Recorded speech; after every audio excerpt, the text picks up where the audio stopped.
Hello Jason, we're going to do an assessment of your swing here with your 8-iron and your driver now. Here in slow motion with your 8-iron we can see that you're making a very deep takeaway. Your left arm never gets up into the mid-track. It's a little bit too deep at this point. You also stay down too long for your swing through the ball. Being that you're a side-on golfer, you need to actually get up through the ball, making room for extension a little bit more.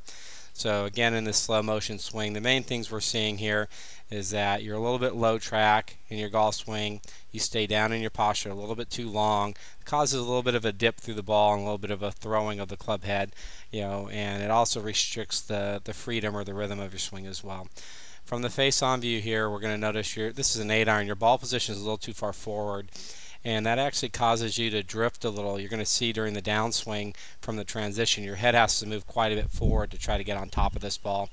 And with the forward ball position and the dip that you have in your golf swing, you're going to notice a lot of times you get a higher spinning ball flight, which in the wind gets blown all over the place. So we're going to need to move the ball position back.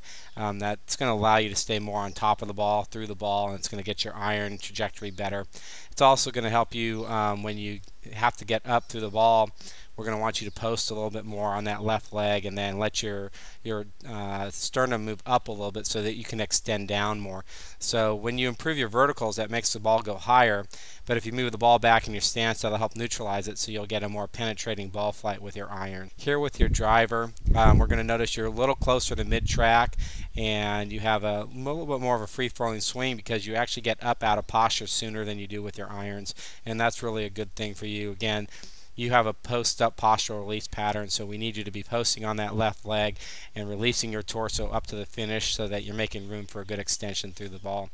The other thing we notice with the driver is you actually hinge your wrists a lot more, at the top of the backswing. Shows me that there's two different hinge actions between your driver swing and your iron swing, and we want to make sure that you're getting a nice full hinge with both of them, at least enough that it's working for you.